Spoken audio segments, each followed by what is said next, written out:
A real blow to local baseball fans. The pandemic has forced the cancellation of the 2020 minor league season. That means no Fresno Grizzlies or Visalia Rawhides this year because the majors aren't providing them any players. AJ Cotto live at Chuck Chansey Park in Fresno. And AJ, not a surprise for the teams, but still a real disappointment. Stephanie, that's right. The decision came down today, and even though people involved have been bracing for it for months, they say that they're not surprised, but it still hurts.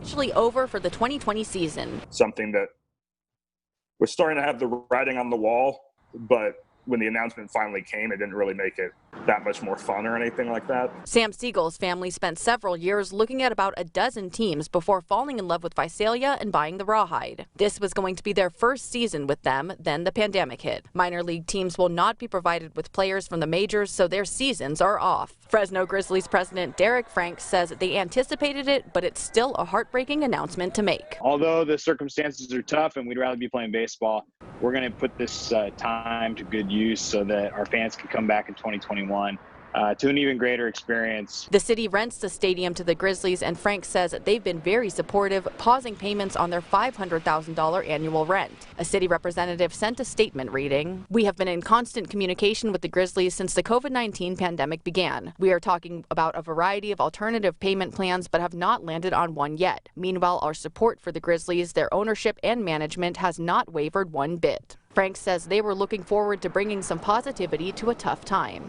We wanted our season, obviously, and to play a part in that and the recovery. But with that not being possible, we're just happy that Major League Baseball's found a way to play. And I know that baseball fans are looking forward to that. And we'll be back strong next year. Both teams now looking towards the future, focusing on bringing the experience back safely. Making sure that when we can bring baseball back, we all get that same feeling walking into a ballpark that we got before. And both teams do say they'll be keeping an eye on local and state guidelines and looking for opportunities to host other events. Reporting live in downtown Fresno, AJ Cotto, KC24, local news that matters.